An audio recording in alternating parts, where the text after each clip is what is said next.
excited. I've been planning to do this for quite some time because I knew that we had to celebrate in some way if we even reach the 10th episode. You know, they say you must celebrate the small wins. I think this is a win. And this was my way to celebrate. That's why I put together a clip. I'm thinking that people might be wanting to see me. So here I am.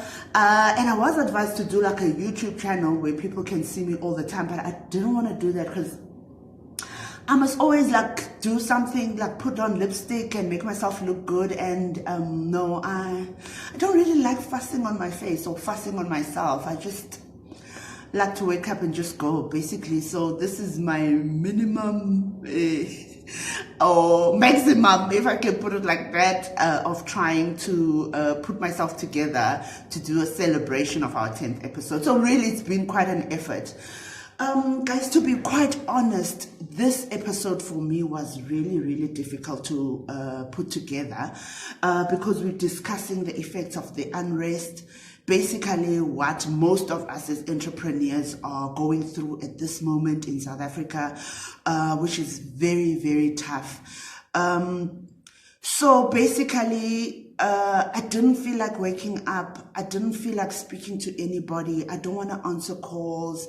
I'm in a very dark place. Something that got me up today was just preparing my son for creche and answering his questions. It just reminded me of how blessed I am and all the good things basically in life. But otherwise, I can really tell you, it's a very tough time and we're trying to keep our heads up. I'm trying to keep my head up. I'm really, really struggling. I was saying to my husband just this morning, I feel like I'm in a conveyor belt and my arm is stretched out and is heading for a chopper where everything is just going to be chopped.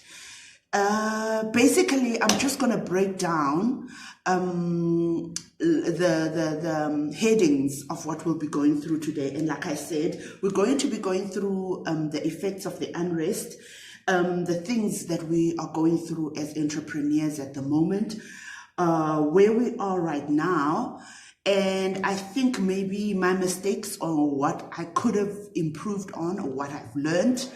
And also how we're going to be moving on. But first things first, I definitely want to show you around this place where I work from. So this is our factory in Joburg, in Roodepoort. We're moving out of this place very soon. This is our last couple of days, basically to cut down on rent. So we're moving on to a new, smaller premises. The main reason, actually, I haven't liked being here, mainly because that the rent has been so high, because there's always stuff leaking, like the water bill is always going, the electricity bill is always going, even though we don't use much of those things, especially now. I mean, most of my stuff is working from home. So the water bill shouldn't be as high, but surprisingly it is, and I don't like having those arguments. So basically, this is my desk where I sit, and opposite me it's Setu, and then our operation manager Sipe sits here. This is Nelson's corner. They're all working from home. This is our boardroom. Not much going on here. Downstairs where we do our manufacturing, but most of the stuff has already gone to our other premises. This is our storage, and this was our office to keep some stuff, but as you can see, there's no stuff to keep. Moving downstairs quickly.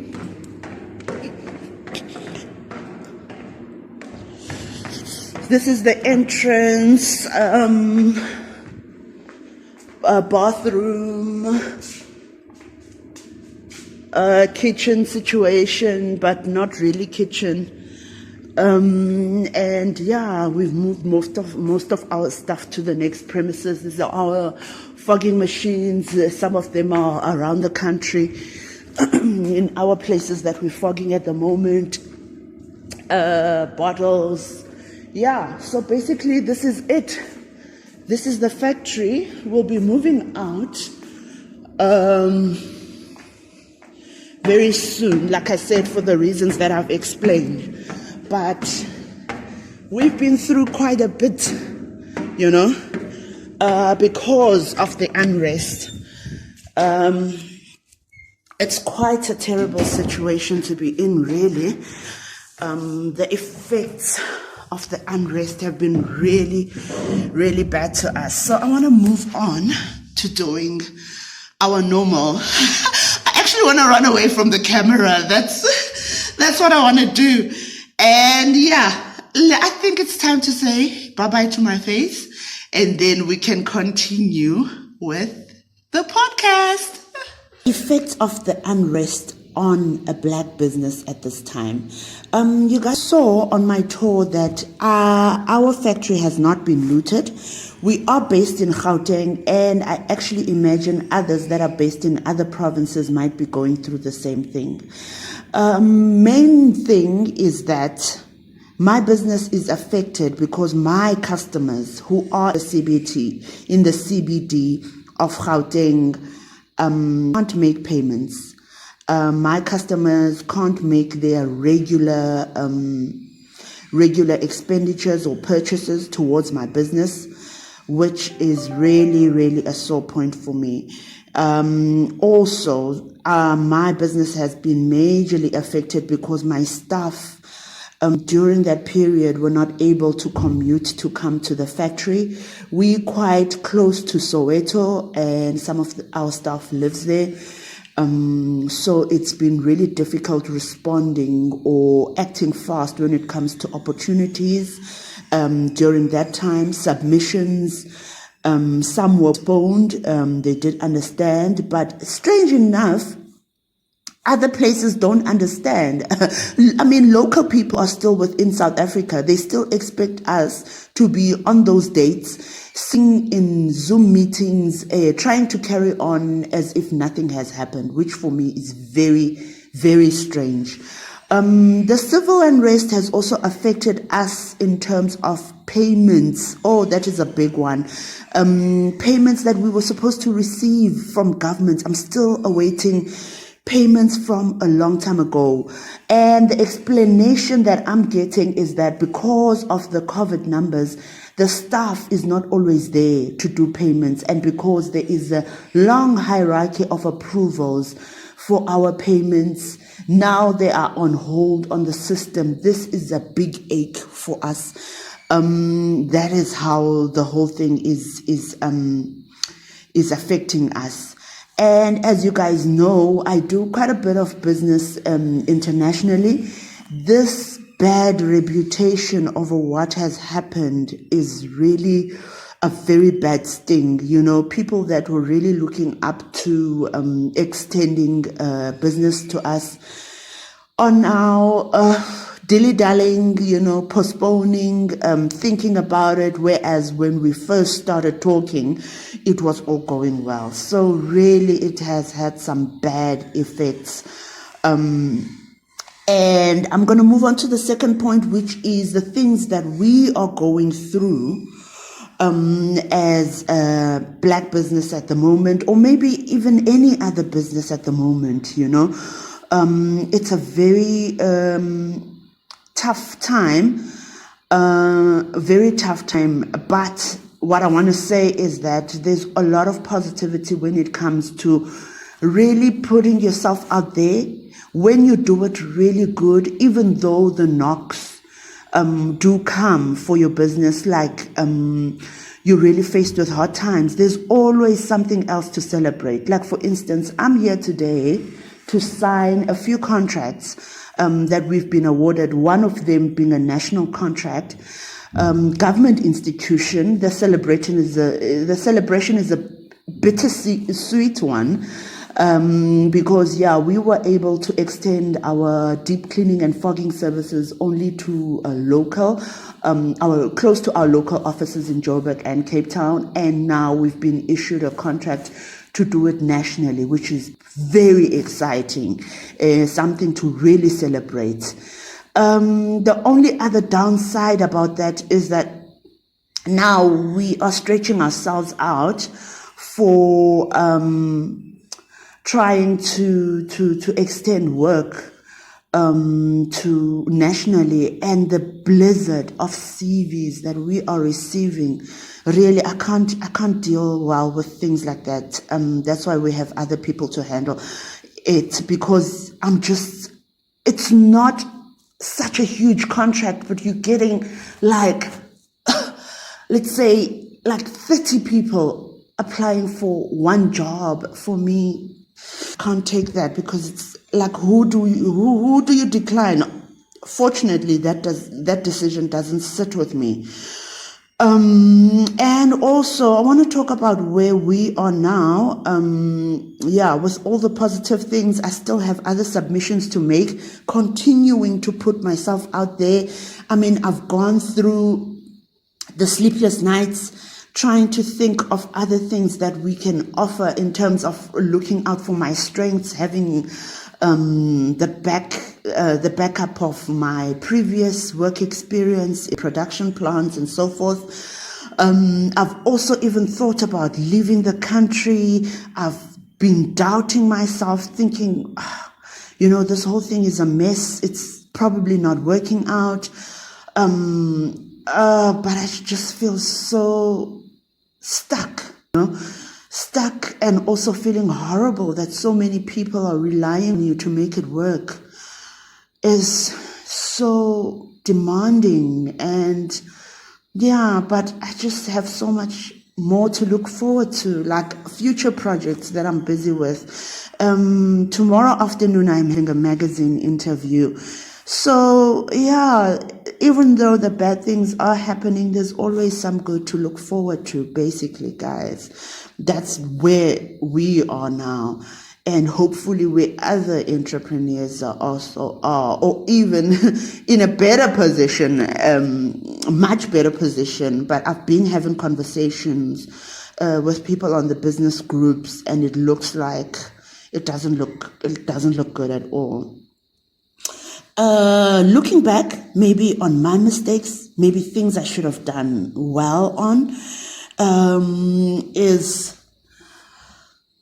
being a bit more aggressive in terms of our media, advertising, a bit more aggressive in reaching out for more opportunities, because there's always that doubt element, that thinking twice element. I mean, it just doesn't work, once you start thinking twice about yourself, it doesn't work. That deep self-belief is something that you really need to sustain yourself in this game. So I've been doing a lot more of reaching out through LinkedIn one-on-ones, but my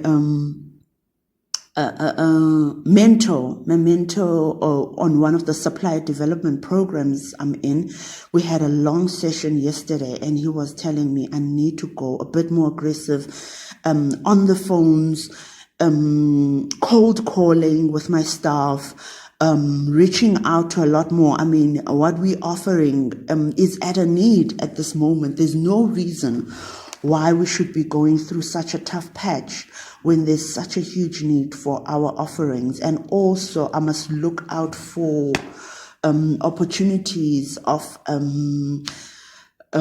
advising plant production related work. I mean, and make my experience to good use.